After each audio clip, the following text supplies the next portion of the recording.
CK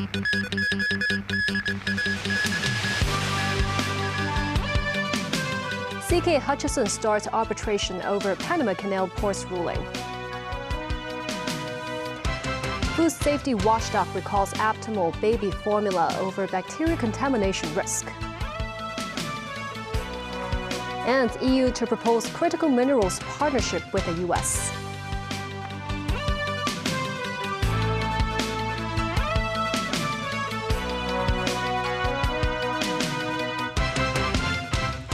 Good evening and thank you for joining us. CK Hutchison Holdings subsidiary Panama Ports Company has started arbitration proceedings against Panama after the country's Supreme Court ruled a concession for the subsidiary to operate Panama Canal ports to be unconstitutional. The company also issued a statement calling the Panamanian government to resolve the dispute through dialogue. Panama Supreme Court earlier ruled that the CK Hutchison Holdings subsidiary Panama Ports Company's operation of ports at both ends of the Panama Canal was unconstitutional. The Panamanian government then announced it would begin taking over the company's operations. In a fresh statement, Panama Ports Company strongly urged the Panamanian government to provide a clear explanation and to resolve the matter through negotiations. The company says over the past year, the Panama government had taken a series of actions and made what it described as unjustified attacks against the company and its concession agreement, causing serious and imminent losses. As a result, on February 3rd, the company began arbitration proceedings under the rules of the Paris-based International Chamber of Commerce, or ICC. The company added that the Panamanian government had begun large-scale takeover actions against the company, citing the systematic implementation of a port transition plan. It criticized the authorities for carrying out forced inspection based on an unpublished court ruling. The company stressed it is still making efforts to maintain port management and is engaging with government representatives in a respectful manner, including requesting access to the transition plan and seeking opportunities for dialogue and coordination. Meanwhile, China's Hong Kong and Macau Affairs Office criticized Panama's Supreme Court's ruling on social media as a breach of trust that seriously undermines the legitimate rights and interests of Hong Kong enterprises. It warned that if Panama insists on pressing ahead, they will pay a heavy price both politically and economically. Hong Kong legislator and lawyer Nicholas Chan, who served as a member at the government's advisory committee on promotion of arbitration, says international commercial disputes are usually resolved according to arbitration clauses agreed upon when contracts are signed. In this case, the contract stipulates that disputes be referred to the International Court of Arbitration under ICC. With proceedings seated in New York, a ruling is expected to take 3 to 4 years. But he said it is often difficult to implement any ruling. Consultant to the Chinese Association of Hong Kong and Macau, Lau Siu-kai, says the dispute involves major geopolitical considerations. It's not just a commercial dispute. He says given that the U.S. has used force against Venezuela, the Panamanian government naturally fears that Trump would use force to reclaim control of the Panama Canal. As a result, it has used judicial means as a pretext to seize the 2 ports from CK Hutchison. He added it will be difficult for CK Hutchison to overturn Panama's political decision, and that the company's only realistic option at this stage is to seek financial compensation through arbitration. A batch of Aptamil's infant and young children formula is being recalled after the milk powder was found to potentially contain a heat-resistant toxin produced by Bacillus cereus. Pediatricians are warning that accidental consumption may lead to vomiting and diarrhea.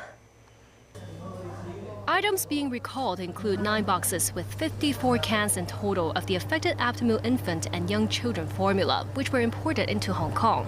Among them, 34 cans were distributed to retailer Baby Hong Kong. A notice has been posted at Baby Hong Kong's branch in Causeway Bay, informing customers they could opt for a refund or product exchange. The batch of milk powder in question has been removed from shelves, while other batches are not affected. The Center for Food Safety has sealed the 20 remaining cans of the affected Aptamil formula after being alerted over the case through its food incident surveillance system. That's after German authorities initiated a precautionary recall as the batch may contain cerulite, a heat-resistant toxin produced by Bacillus cereus. HKU Medical School Professor Jin Dong-Yan says the toxin involved is generally of lower pathogenicity, meaning the effect is lower.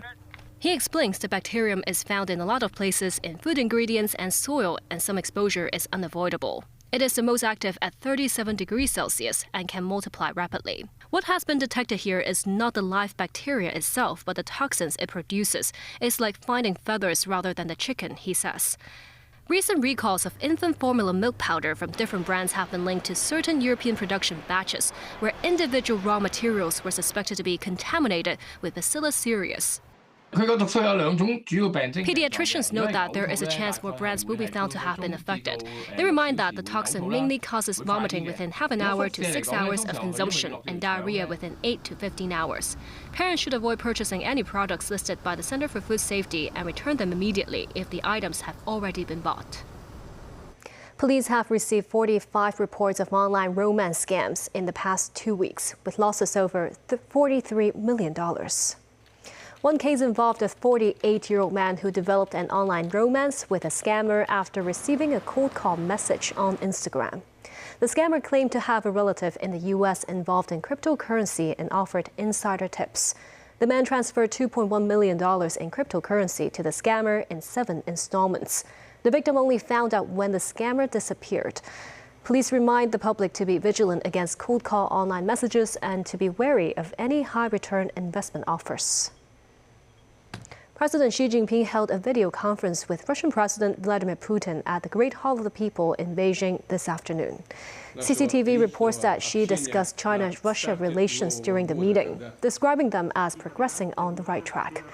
Putin extended New Year's greetings to Xi Jinping and the Chinese people, emphasizing that the comprehensive partnership between Russia and China are exemplary and that their ties are a stabilizing factor in the current global turmoil.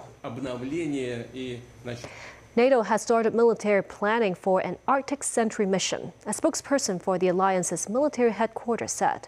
This against the backdrop of tensions between the U.S. and European allies over Greenland, as U.S. President Donald Trump said he wants to acquire Greenland to secure it against Russia and China. Tracy Furness reports. Planning is underway for a NATO-enhanced vigilance activity named Arctic Sentry, according to Colonel Martin O'Donnell, spokesperson for the Supreme Headquarters Allied Powers Europe.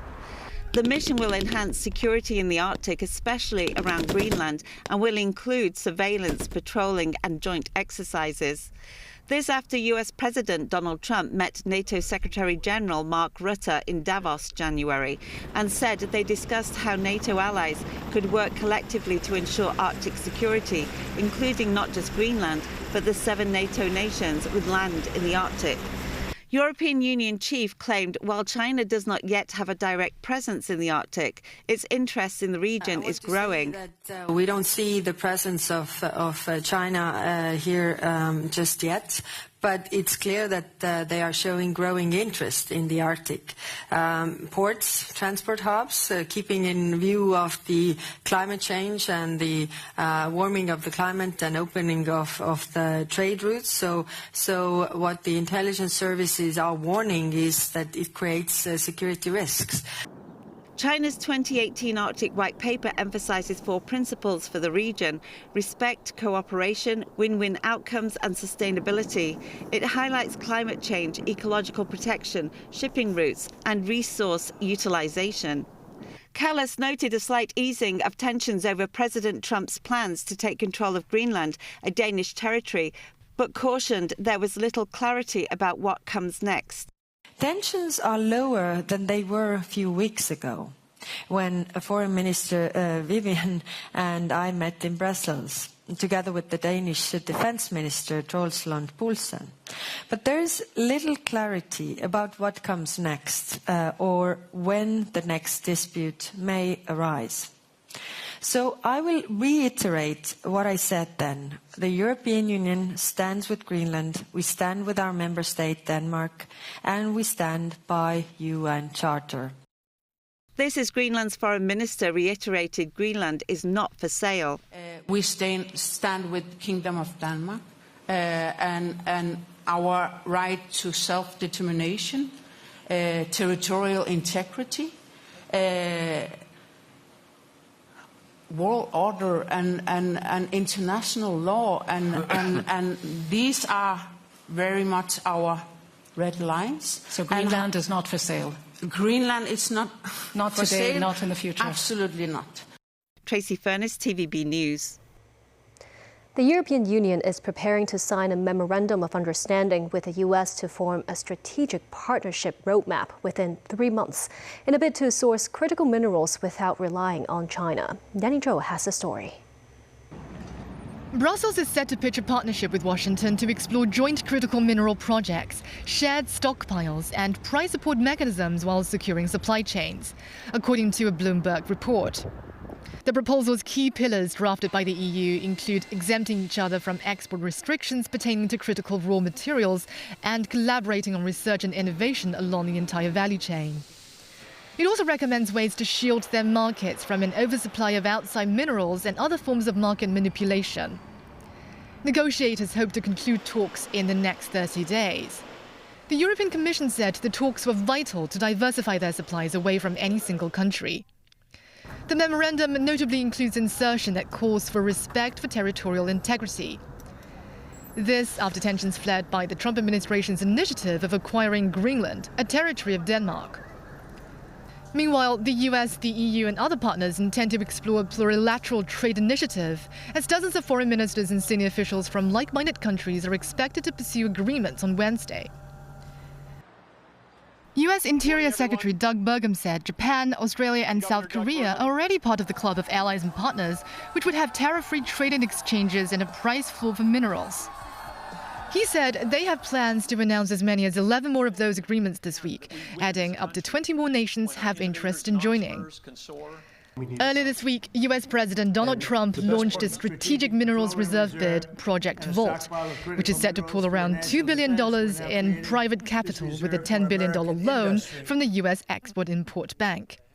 Trump has waged tariff wars around the globe since he returned to the White House. In response, Beijing drew up stringent countermeasures to curb the flow of rare earth magnets into the U.S. China accounted for about 70% of the world's total rare earth element production and 90% of their refining. Authorities have indicated that all parties are responsible for playing constructive roles in maintaining the stability of the supply chain of critical minerals.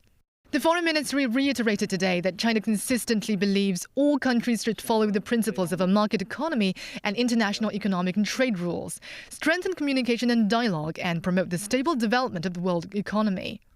Danny Zhou, TVB News.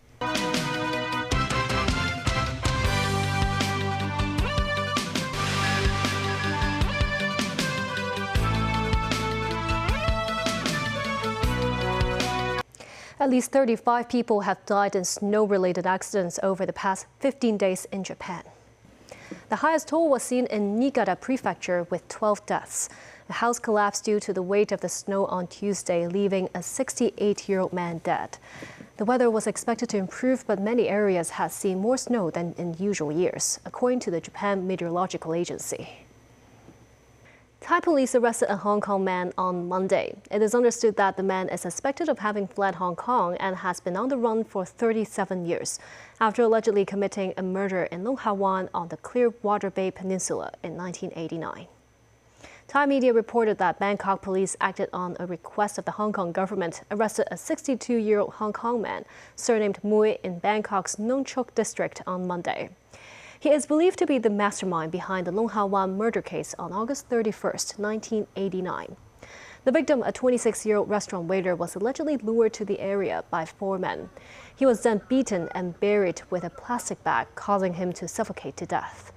The police arrested 2 people after the incident. One of the suspects absconded to the mainland in 2000 before being arrested.